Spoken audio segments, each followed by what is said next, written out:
adventure anchor go. I'll be with you all the way. I will be your lighthouse, a beacon in your storm. I will be your lighthouse to guide you through the calm. Well, good morning, everyone. Good morning. Happy Sunday to you. It's nice to be back. Had a greetings from my mom and my sister and two sisters and brother and nieces and nephews. I got a chance to have a little family time with my mom and aunts and uncles. Went to Conway, Arkansas, where I grew up, and it's a nice trip, wonderful trip, and we just had a really nice connection with everyone, so it was really nice. Some of my nephews actually I hadn't seen in quite a few years, and they're young men now, which is always nice to reconnect with them and fine young men for that matter. And so I just feel blessed to have had that opportunity to reconnect with my mom and family and such. So, but it's nice to be back with this family. Yeah. Blessed. I am blessed. I am blessed. Well, I was praying about what it is that I wanted to talk about and share this week, and in my asking the question, one of the ways I prepare lessons is I kind of take time to meditate and listen, and I ask the question, well, what is it I need to learn, and then what is it that I need to share? And I kept hearing, in the beginning. I'm going, in the beginning? What in the world is that all about? In the beginning. And then as I thought about it, I looked up and found, of course, 1 John, in the beginning. And I want to read to you some from 1 John. We're going to do a little bit of exploration of what some of this is about. So let me first start off by, that marker has moved. I got busy doing other things as well. So let me get back to my, I know right where it is. Get back to my spot, as they say. In the beginning was the Word, and the Word was with God, and the Word was God. The same was in the beginning with God, and all things were made through him, and without him was not anything made that hath been made. In him was life, and the life was the light of men. And the light shineth in the darkness, and the darkness apprehended it not. I love just, in many ways, just the wording of this, because it's actually very poetic. And in fact, one of the writers I was reading about 1 John says that the whole first chapter of John is basically a poem. And I wasn't aware of that. I hadn't really thought about it that way. But it's basically a poem, and it's describing certain awarenesses and certain principles.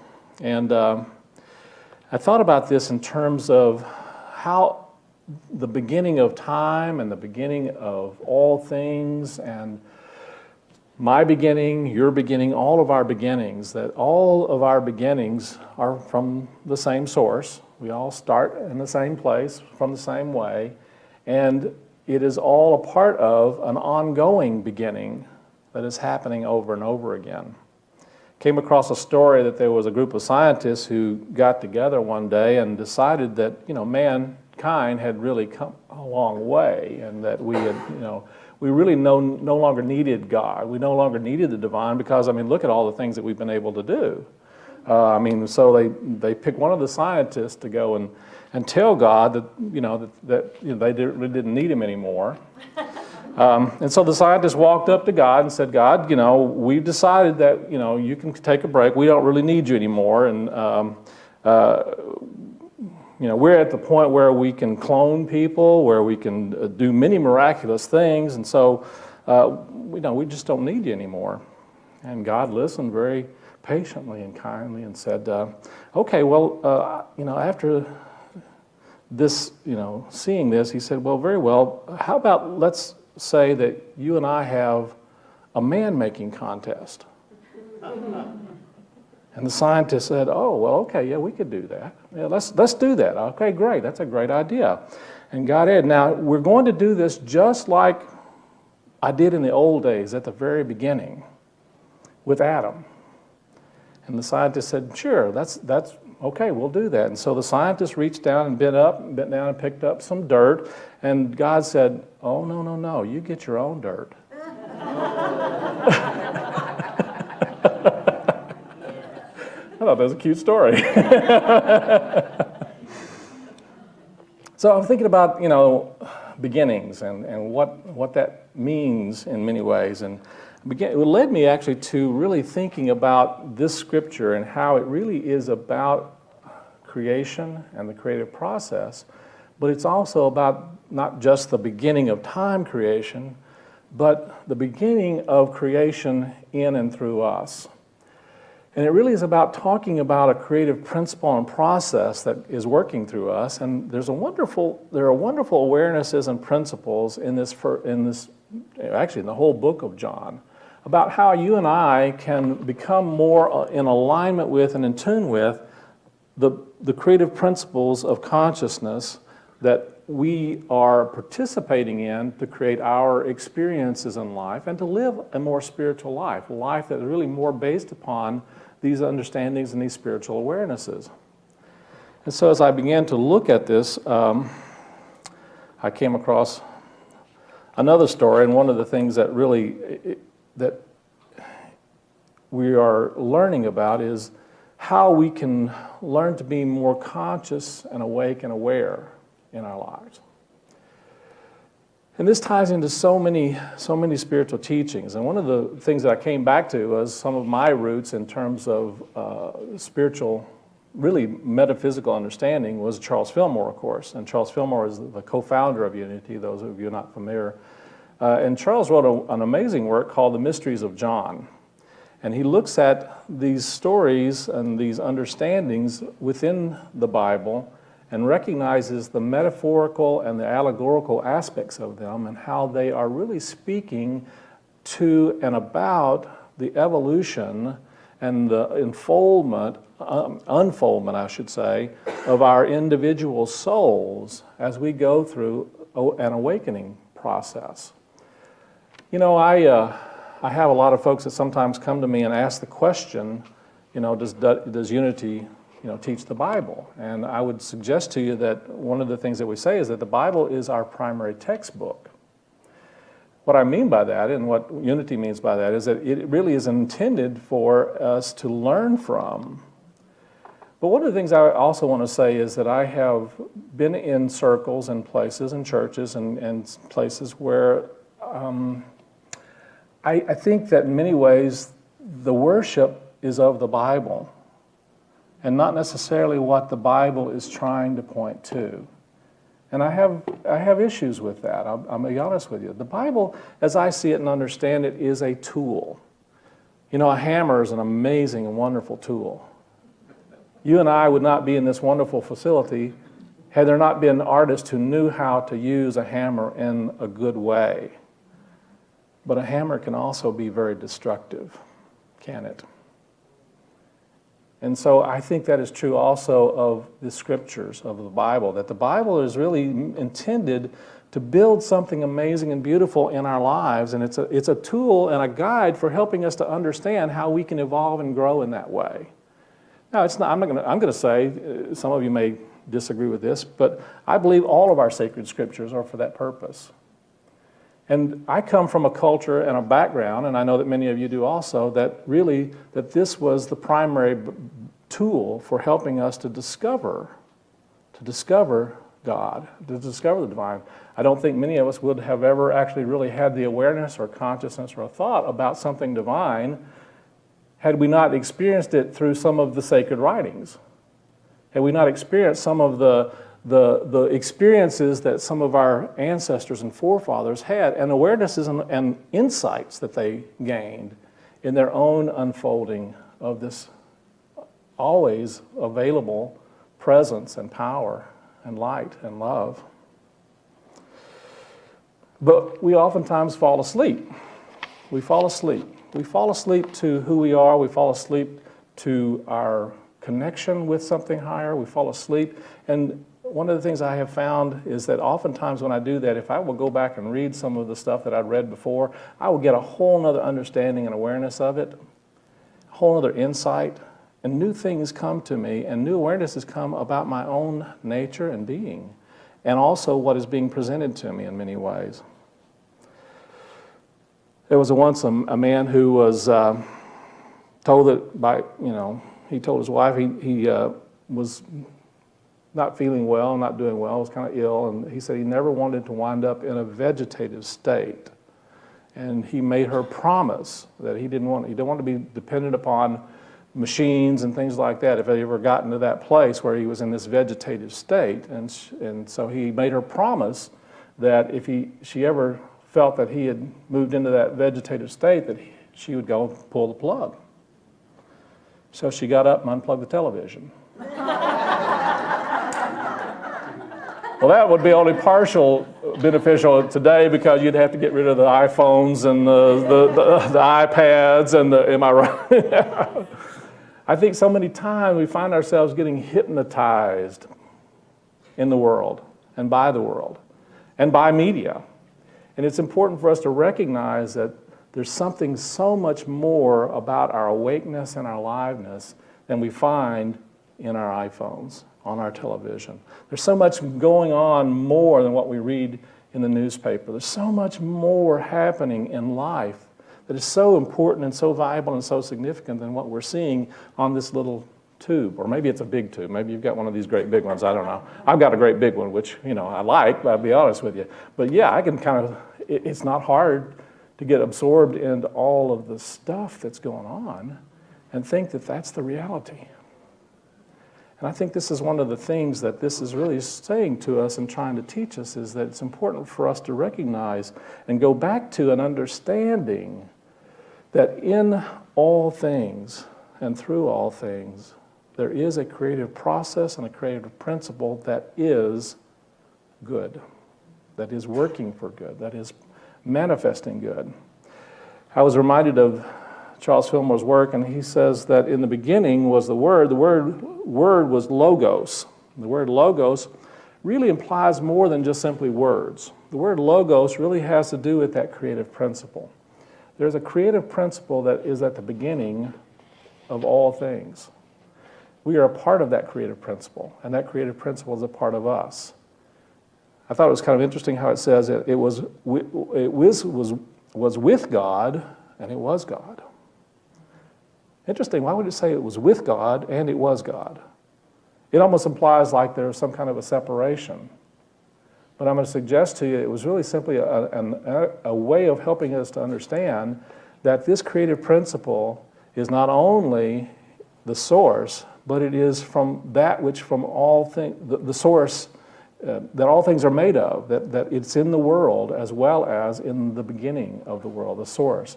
So it's a valuable principle for us to recognize, and it's one of the first principles. The idea of the words, in the beginning, really means, first off, folks, let me let you know, there's this creative principle. It's one of the first things to remind ourselves of in any situation that's going on in your life today. Anything you're seeing on the news, it's important for us to go back to that understanding. First of all, the first principle. There's a creative principle in everything that we are seeing and experiencing and everything that's going on. If we can remind ourselves of that, we can catch ourselves in those moments and remind ourselves that there's a creative principle at work here. Am I participating with it? Or am I getting caught up in the darkness? Am I getting caught up in the unconsciousness? Am I getting caught up in the anxieties and the fears? Am I getting caught up in the catabolic energies, as I call them? Catabolic energies are those energies that are really life-depleting. Or am I getting really tuned into this understanding that there's a light? There's a light. So logos, Charles Fillmore says, in the original it denotes wisdom, judgment, power, and in fact all the inherent potentialities of being. This divine logos was always and always is in God. In fact, it is God as creative power.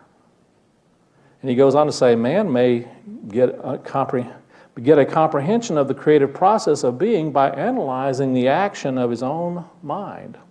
First in mind, then the idea in mind of what the act is to be, and then act itself. And thus the word or logos, and the divine process of creating are identical. So even man uses the same creative process that God used. In other words, the same creative process that happened in the beginning of all things is the same creative process that's happening in you right now. And one of the ways you can discover that is to recognize your own way of looking at and thinking and seeing things. And to recognize that there's this creative principle at work, and it has to do with your attention and your awareness. What are we putting our attention and our awareness in? When we put our attention and our awareness in a belief system that says all of the things that we see out here are our reality, we are immersing ourselves, in a sense, in that which is already created, but we are not immersing ourselves in that which is causing or creating. Are you following me with this? So it's really valuable for us to notice that we are participating in creating all that we are experiencing and seeing out here in the world. Now, sometimes we don't like that very much, do we? Sometimes I would really like to say it really is, I'm just this helpless, I can't, nothing I can do about it. But part of the waking up to our divine nature is recognizing that we are spiritual beings having a human experience, and that we have the possibility and the opportunity of waking up and doing this in a way that is conscious, and that we are participating in whatever is going on in life. I like to say that we're either creating, promoting, or we're allowing whatever is happening. We're participating in some form in some way. And that in itself is part of the creation process, and recognizing our part in that allows us to tap into that part of our nature that we call the Christ. The Christ is also that logos, that creative power. It is the essence of what you and I are created to be, and it is also that ongoing process of creation that works in and through us. There's some wonderful awarenesses about this as we talk about this somewhat metaphysically. I want to read to you. The divine idea of the Christ or Word of God is always everywhere present. Among the four Gospels, John is readily discerned by metaphysicians as symbolic of a symbology of the life of Jesus. And he goes on to say, John explains that all existence is spiritual, that it comes to man as a gift, and that Christ is its fulfillment. So you and I are in the process of tapping into and learning how we can experience more of that fulfillment of the divine nature that is within us. And he gives examples of this by John the Baptist. Now, let me read on a little bit in John.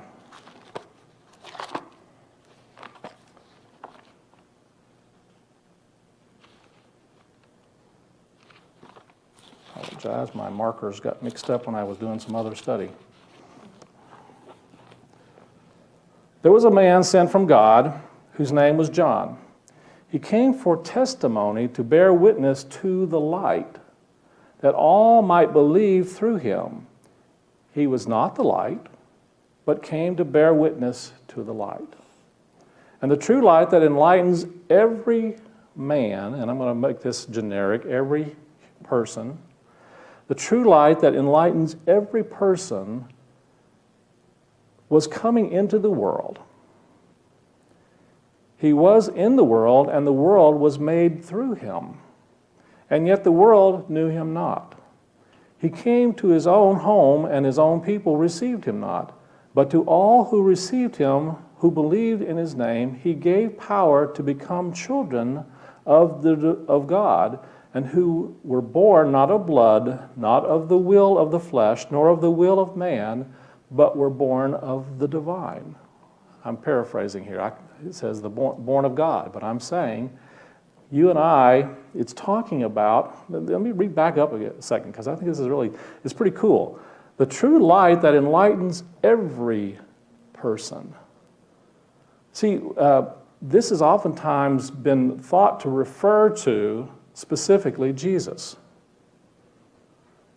I don't quite get how so much of the teachings today about Jesus are really focused on this personality of Jesus, because you can see so clearly it says, the true light that enlightens every man. Every man.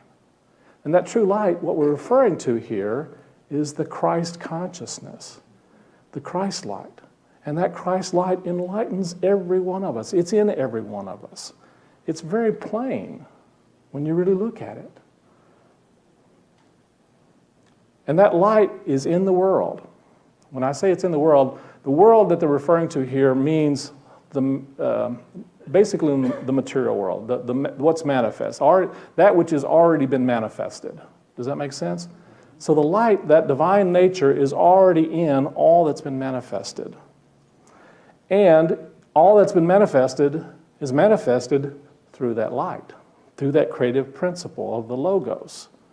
And so we are participating in that, and part of our waking up is John represents, according to Charles Fillmore, an illumined awareness, illumined intellect, you might say. So John represents that part of us that recognizes that there is a divine potential within us. There's a part of us that knows that. Now, the part of us that knows that is not the divine potential. That's what they were saying earlier. John was saying, I'm not the one. I'm not the light, but I am the one who is, he says, I'm a voice crying in the wilderness. I'm a voice crying in the wilderness.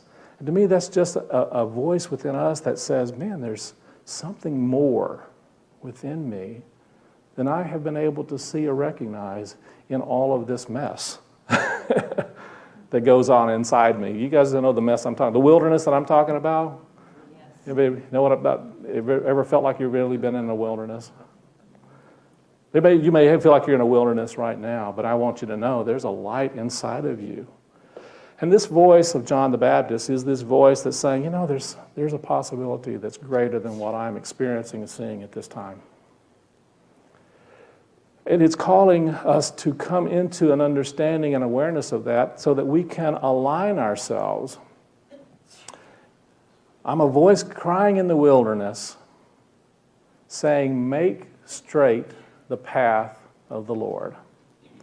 So I look at that metaphysically and I understand what is being said here is, it's not going, we don't get bulldozers and go out and try and bulldoze down trees and make a trail. What we're talking about is a metaphorical understanding of aligning ourselves, creating a path within our own nature to be open to that divine possibility, to that spiritual nature. Make straight the path of the Lord. What are some ways that we can make straight the path of the Lord? Well, John the Baptist used a wonderful ritual that has often been used in spiritual circles, in traditional Christian churches for sure, of baptism. Now, baptism is, well, we can get into all kinds of interesting concepts about baptism, but baptism really simply means to be immersed in something. Now, I was raised in the Methodist church where they just kind of sprinkled on that, and that was okay, you know. That was symbolic of being immersed. But it's important to understand that being immersed is also symbolic. That actually being dunked in the water is symbolic of simply immersing yourself fully, immersing your awareness and fully knowing that you are not just connected to God, but you are an expression of that which is divine. Really tuning into that awareness and knowing. And you know, one of the things that immediately comes up for most of us when we really hear that and think about that is that, well, wait a minute, you know, I'm very human. And I'll say that comes up for me because I'm very human. You guys know me well enough to know that that's true. You know, I don't make myself, I don't say that I am, I haven't perfected all of this. You might, I'm in process, just like we all are. But I was reminded of a wonderful awareness. So the next time you feel like that you don't necessarily feel like you're in that place of the divine, remember that Spirit has used those who are human throughout history to reveal the divine. I came across this wonderful awareness about that. Next time you feel like God can't use you to express something divine, remember that Noah was a drunk, Abraham was too old, Isaac was a daydreamer, Jacob was a liar, Leah was ugly, Joseph was abused, Moses had a stuttering problem, Gideon was afraid, Samson had long hair and was a womanizer, Rahab was a prostitute, Jeremiah and Timothy were too young, David had an affair and was a murderer, Elijah was suicidal, Isaiah preached naked, Jonah ran from God, Naomi was a widow, Job went bankrupt, John the Baptist ate bugs, Peter denied Christ, the disciples fell asleep while praying, Martha worried about everything, the Samaritan woman was divorced more than once, Zacchaeus was too small, Paul was too religious, Timothy had an ulcer, and Lazarus was dead. So if you ever feel like God can't use you to experience and express something more, a greater awareness, a greater experience of the possibilities of grace, of goodness, of life, of health, of wholeness, just remember, Lazarus was dead.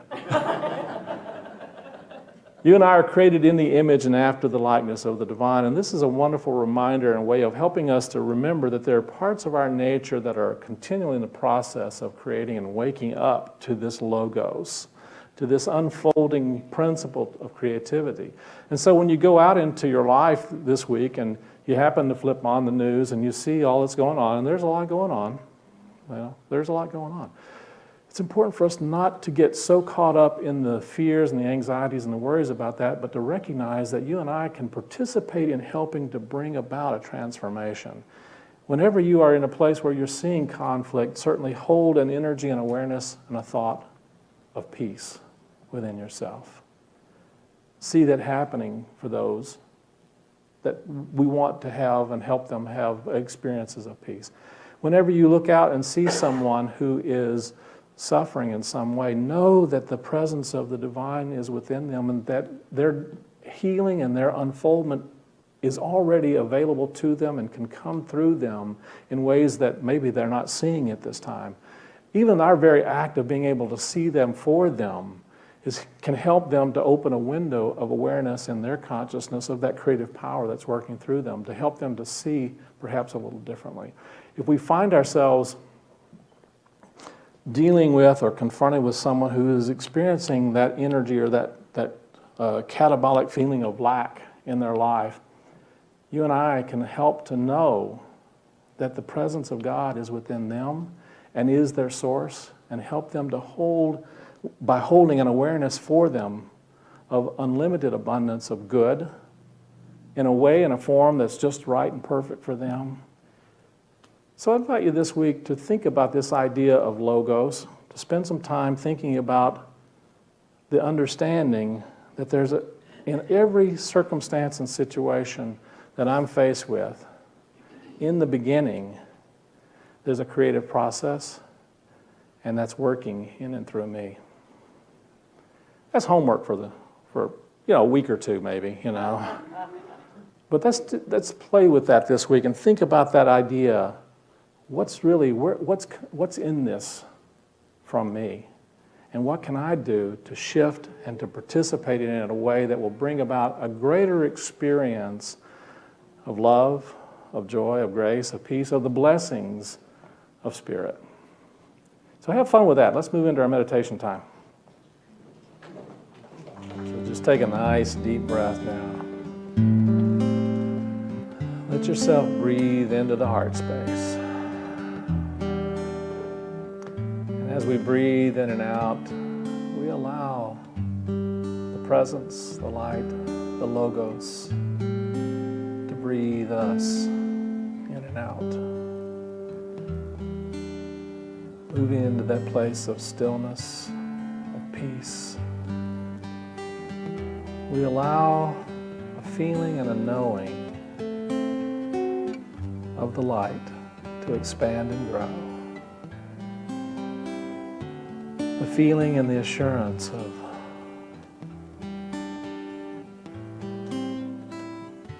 an awareness of our connection with the divine. And listening to that voice of knowing that we have that connection, we immerse ourselves. We are allowing ourselves to be baptized with a full feeling and awareness of the healing, cleansing, transforming power of Spirit, of wholeness, of oneness, of light, of truth.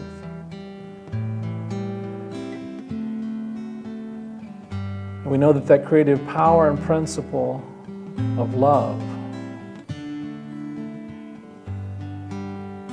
is right now working to bring about, to guide, direct, to move us in ways that allow us to feel and experience even more of who and what we have been called to be and do, to have and experience. And all of this is an unfolding of the great Logos, of good. Let yourself feel that assurance. Put aside any doubting voices and know that Spirit is in the process of using you to be the light of the world. Are you open to that?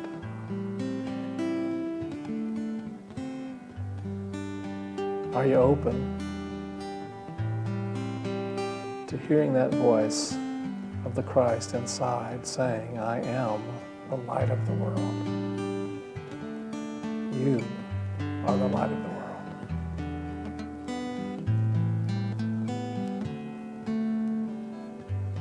You're probably right now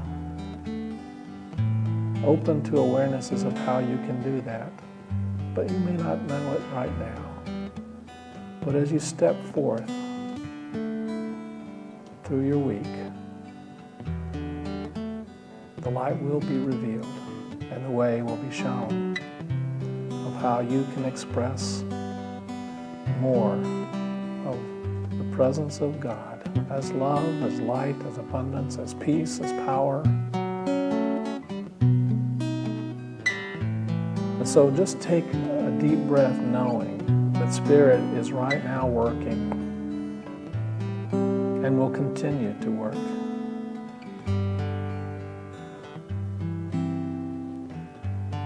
You are the light of the world. Take another nice deep breath.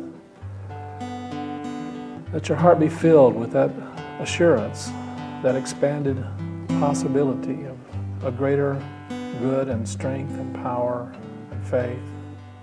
Take another nice deep breath. And when you're ready, gently open your eyes.